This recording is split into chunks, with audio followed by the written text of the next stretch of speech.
Welcome, my name is Michael Anderson. Today I will be talking about the clothing that was worn by the Mormon Battalion in their infamous march across the United States from Fort Leavenworth to California Territory in the years of 1846-1847. When the war was declared against Mexico in 1846, President Polk called for 50,000 volunteers. This put a strain on the government depots that supplied the uniforms and equipment to the Army. Thus, a clothing allowance was given to those volunteers. That clothing allowance was $3.50 a month or $42 for a year.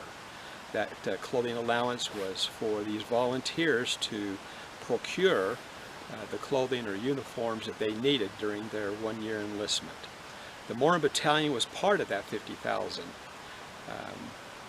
The difference between the Mormon Battalion and other volunteer units was the Mormon Battalion had been forced from their homes in the state of Illinois and had traveled across the territory of Iowa to the outskirts of the United States borders.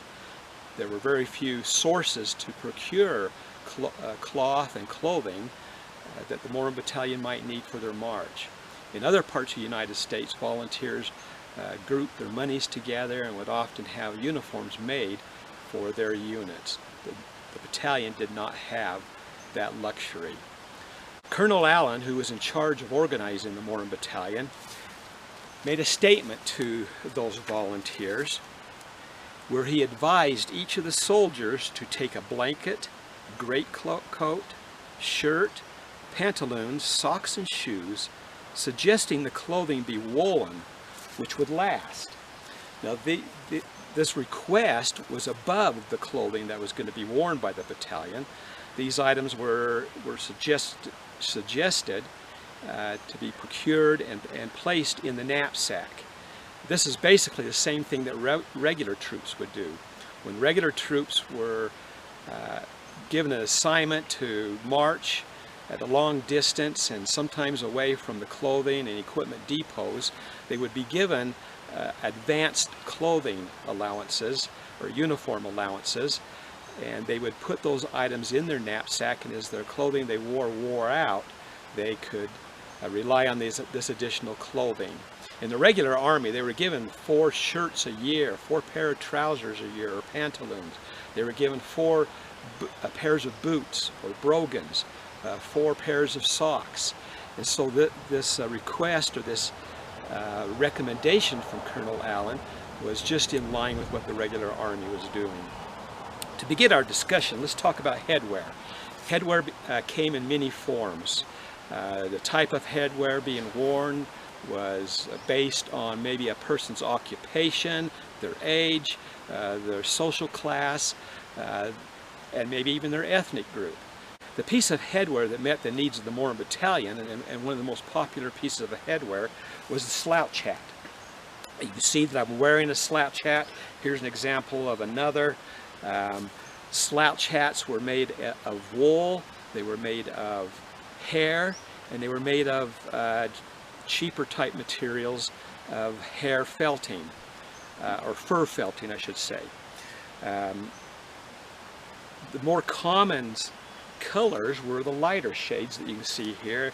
Here's kind of a dove colored one, a tan. Today you see a lot of reenactors, or even in films, a lot of black colored slouch hats being worn. Black was usually more worn for formal attire. It actually would make the individual hotter, so they preferred the lighter shades.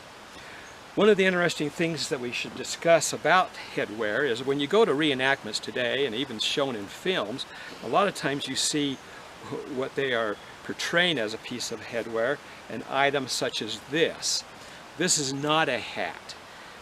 This is a hat blank. Hats were sold as a finished product. They weren't sold as a hat blank.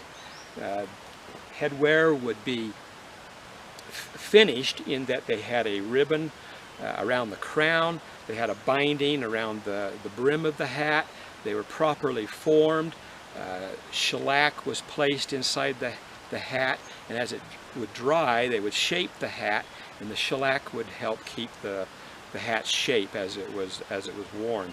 You can see a pencil roll. This was very popular during the time period, and also on the inside they were completed with a sweatband and a hat lining. So if you ever see these in film or reenactments, these were not, hats were sold as a finished product. They weren't sold as a hat blank. Other types of headwear that might have been worn, kind of a popular one was what they call a wheel cap, a pilot cap, a mechanic's cap, or a clerk's cap.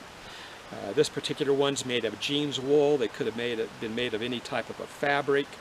Generally they had a leather bill. That leather bill could come at a downward slope, or as you see on this one, the bill comes out in more of a straightforward appearance. This particular one is made of oilcloth.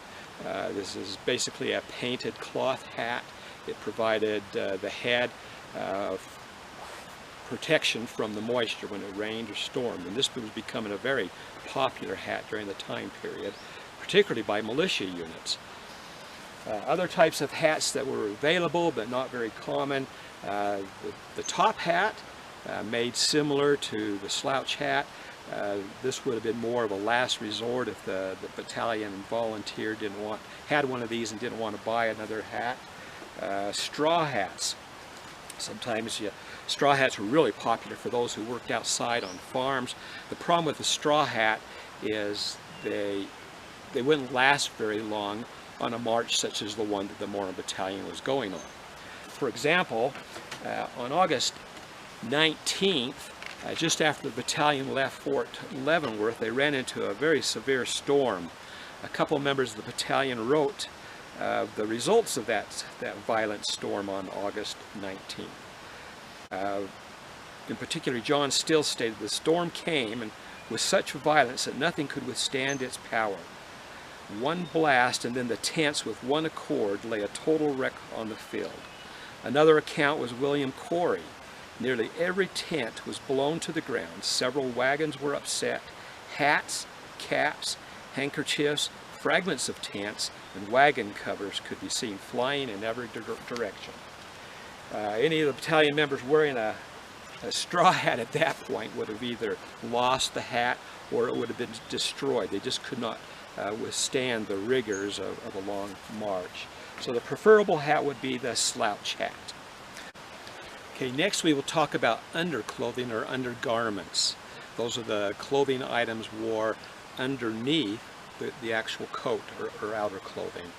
We'll start with underdrawers. Underdrawers were worn underneath the trousers. They were simply made, generally they were made of cotton. They had one or two buttons in the front. They had an adjustable tie in the back, and they had ties down at the leg to close the leg and prevent dust from coming up onto their legs. Just very simply made. These, like I said, were generally made of cotton. The next item would be the shirts. And shirts were considered an undergarment because it was actually improper for a man to be out in public during the 19th century, in mixed company in particular. Shirts back then were generally designed to be quite long so that when the pants were removed, the shirt could actually be used for nightwear. So that it wasn't uncommon for a shirt to go down to the knees or even beyond the knees. This is an example of one type of a shirt. This particular one has a button placket in the front. This is made out of a homespun type material, cotton material. One of the unique things about shirts that's unlike today is, number one, these were a drop sleeve pattern, basically made of triangles and rectangles and squares. The body is just a giant rectangle. A T-cut is done at the top for the neck. They put a gusset into the shoulder area to open it up for the neck hole, and then the slit, of course, was either left open or buttons were placed into it. One of the things that's unique is how they reinforce these. There were different ways of reinforcing these. Let me see if I can hurry and open this one up. But they put a layer inside, particularly in the shoulder area. And in this particular one, it's a different type of a material, so you can see this is the armhole here, but in the shoulder area, there's an extra piece of cloth placed in here that would give support and extra strength to the shirt in these areas. The first shirt I ever made, I couldn't figure out why they did this sort of thing, and so I left this reinforcement piece of fabric out. Well, the first area that wore out on that shirt was the shoulder area, so I learned very quickly why they did that. The shoulders is where the men would carry their canteens, their possible bags, their haversacks. All kinds of things were supported by the shoulder area, and so the additional support that was added in the shoulders was needed. In some cases, and particularly on this particular shirt kind of shows it, is another cotton shirt. This just has a simple slit in the front, but instead of the inside shoulder lining material, they had an extra piece of fabric that's placed across the shoulder area, and that gave the extra strength and support that the shirt needed. You can kind of see as I open this up, you can see that the sleeve is basically a square piece. There's a gusset placed into here, the underarm gusset. Just, you know, you see kind of the squares and rectangles that's placed into here. The third item is a vest. You can see on my vest the most common style, what they call a shawl style vest. Here's another example. If you look at any photographs from the time period, the most common thing you see is the shawl style vest. The unique thing about this particular collar is the collar actually went all the way around. It wasn't until the late 1800s that the collar actually stopped at the shoulder seam. They were made of all kinds of fabrics. This particular one is made of a kind of a wool plaid. The one I'm wearing is a Manchester velvet. A lot of times the men would show off their class, their flair, by having a fancy fabric used in the construction of their vest. This is where the men kind of showed off their personality in a way. They weren't always made of fancy fabrics. Sometimes they were made to work in a way. Here's a kind of a homespun type vest. Once again, you can see the shawl style, but it's just a really more coarse and more durable type fabric used in this one. On occasions, a vest could be seen as being double-breasted. Here's a double-breasted vest. This particular one has, instead of the shawl style, it has the split style collar. These were just kind of starting to come into place during this time period. You don't see quite as many of these as you do the shawl style vest. The vests, for the most part, were designed to be covered. However, it was okay to be in public wearing a vest. And usually those men that wore a vest, they were usually kind of lower class, and they would wear a vest that was more durable, and they weren't exposing their finer type fabric vests. The buttons were generally made of either china, mother of pearl, or really common brass floral buttons. This vest has a set of an original brass floral buttons. These buttons are very similar to the ones that you see on the vest that was worn by Hiram Smith when he was killed at Carthage. Okay, next let's discuss the outer garments or outer clothing. That would include trousers, all types of coats, tailcoats, frock coats, as well as overshirts. Material used for trousers were textiles such as heavy cottons, linen, wool, or even blends of cotton and wool, or cotton and linen, or even a blend of linen and wool. You wanted the fabrics to be primarily durable, particularly for battalion members. They had a long trek to make, and if they went with a thin pair of cotton trousers, they would not have lasted very long. Ideally, as Colonel Allen suggested, wool would have been the preferred fabric. Okay, I have three different examples of trousers here. Each is made of a different fabric. For many, many years, the broad fall style was being used along with what they call narrow fall trousers. These are the broad fall, in that the fall goes clear to the side seams, and the idea was if the individual had to go to the restroom, they would undo some of these buttons and they could do so. The narrow fall was similar, except for the fall was all in the front and did not go from seam to seam. You can see the fall here.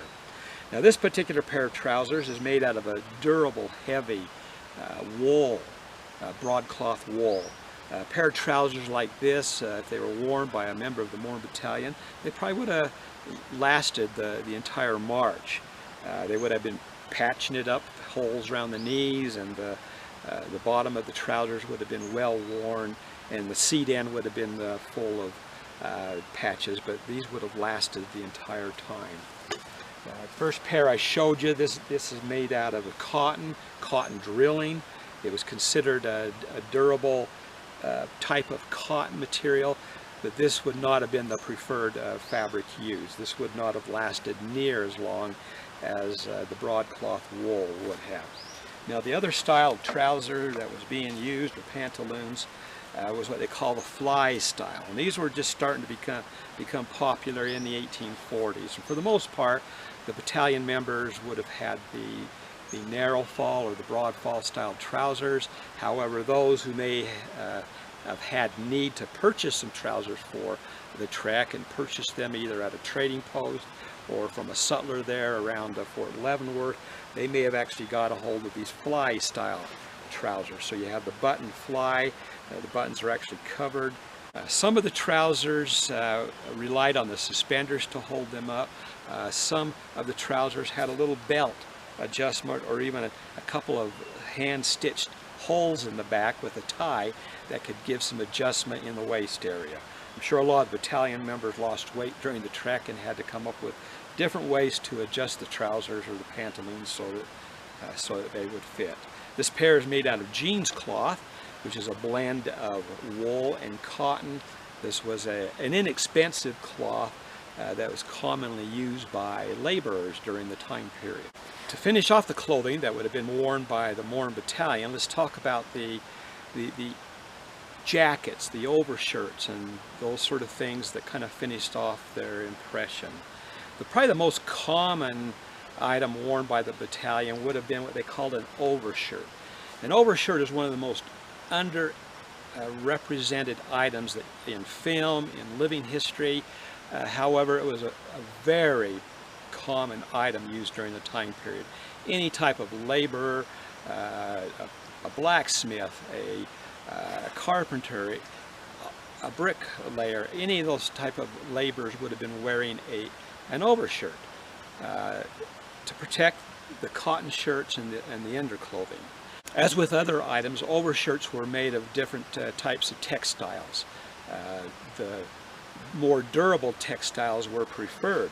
Wool, linen blend, wool cotton blend were probably the preferred ones, or really heavy type of canvas. Here's an overshirt made of a heavy canvas, dyed in walnut dye. You see that the overshirts weren't always as long as a shirt. They usually just came down long enough so that the shirt would protect the individual's clothing from whatever type of work he was doing. This particular one just has the slit front in the front. It has, as far as a reinforcement, it does have the same sort of reinforcement that you see in shirts inside the shoulder area. It's also made of squares and rectangles, but the overshirt typically was a little bit larger in size so that it could fit over the other clothing, whether it was a vest and shirt or just a shirt.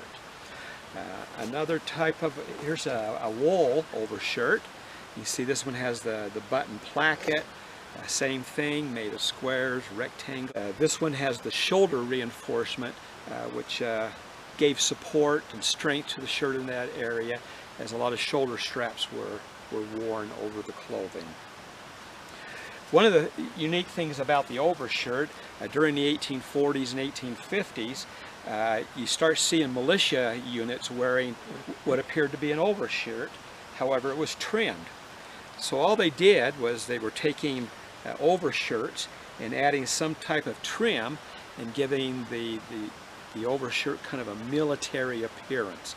You see this particularly as the Civil War got closer and closer. A lot of the militia units came out with these. But also during the 1840s, you see militia units, particularly in the western frontier, taking overshirts and kind of giving them some trim to giving them a military appearance. I doubt that the Mormon Battalion had these, but just kind of a little history about the overshirt. Other types of outerwear that was being worn by the Mormon Battalion would have been frock coats.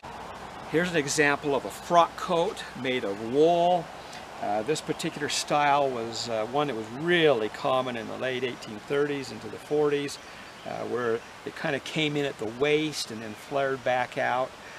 This would have been one that was worn for more formal occasions or by the upper class. However, a coat like this, being made of wool, would have been a very durable item that could have been used by the battalion.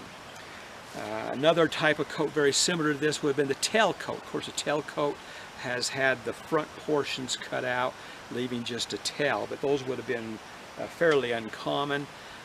Probably even more common would have been the coat that I'm wearing. It's just a simple straight cut, what they call linen summer frock coat.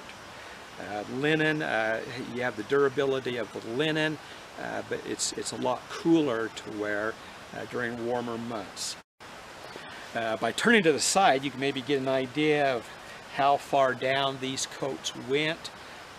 Usually they went down around the knee area. Sometimes the frock coats were usually just above the knee or right about the knee level.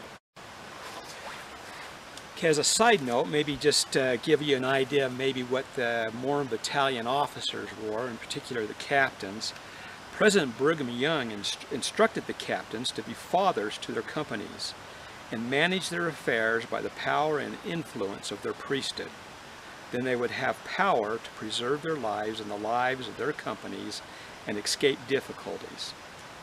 He then went on to state, "Let no man be without his undergarment, and also wear a coat and vest, and keep them neat and clean." So in special instructions to the captains, Brigham Young actually specified that he wanted those captains to be wearing a coat with a vest. As far as footwear goes, footwear, in my opinion, is probably one of the most important things after the headwear, in that if you didn't have proper footwear and you didn't have enough footwear, you would be in trouble. In the instructions given by Colonel Allen to the men, he actually instructed them or advised them to take an extra pair of boots or brogans with them. Of course, underneath the boots and brogans, and also Colonel Allen mentioned socks, taking extra socks. Socks were primarily made of wool. Here's an example of a wool pair of socks. This one's had some use. Probably a note about socks is today we go down to Walmart, we buy a package of socks, we wear them a few times, they get a hole, we throw them away. Ready-made clothing was really not available. It was something that was just starting to be thought of. To produce a pair of socks took a lot of work. And this pair is a really good example of the type of work it took. A good friend of mine raised Romney sheep, and she would take those sheep in the spring, early spring, and she would shear the wool from those sheep. Then she would clean the lanolin from the wool. She would then take the wool and card the wool. Then she would take the carded wool and slowly spin it into a yarn. Then she would actually take that yarn and she would make winter items for her family. She had several boys. She made wool caps for them, wool mittens, and socks. I found a set of instructions that goes back to the mid-1800s, and asked her if she wouldn't mind making me a pair of socks. And this is that pair of socks. She actually used 00 antique needles and made these socks exactly the same way they made them back then. It probably took a couple of days, many hours making these socks. Now back in the mid-1800s, if a pair of socks got a hole, they would mend that hole. And they would mend the heel and the foot and the toes until they couldn't be mended any longer. Two types of footwear primarily were the shoes or brogans, generally a high top style with laces. Most all the footwear back then were straight last. A last is actually the wood former that was made that the shoes were built on.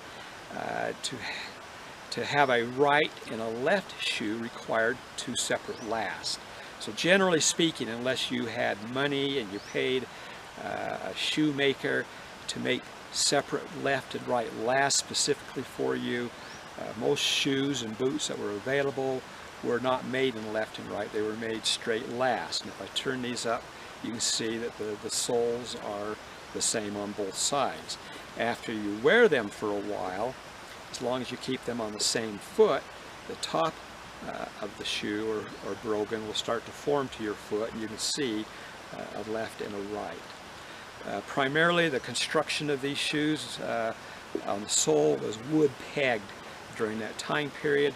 This particular pair, you can see the wood pegs. They had some iron nails that were placed in the heel to kind of help the wear. Stitching of shoes was coming around, but the wood peg was the most common style. Also available, of course, were boots. Boots came in different heights. Some may have only been this high, and some this height. This one too is straight last, wood peg construction. But particularly walking in rough terrain with different types of thorns and thistles, this would give your trousers a little relief from the wear and tear that's caused by the trail. So boots or brogans. And keep in mind that Colonel Allen actually recommended to the men that they take an extra pair of boots or brogans along, and those soldiers or those volunteers in the battalion who chose not to do so, they found themselves without shoes fairly early on, being forced to use animal hides or whatever they could find to wrap their feet, or pay really high prices from sutlers that might be following the army, or as they went into communities, towns like Santa Fe, they could attempt to buy at escalated prices footwear from the residents there. Okay, most of the information that I have given in this video and other videos, along with much more information, can be found in my book entitled The Mormon Battalion, Mexican War Volunteers. And this book can be located and purchased from the Mormon Battalion Association. Refer to their website and you can get the information on how to order a copy of this book. All proceeds go to the Mormon Battalion Association.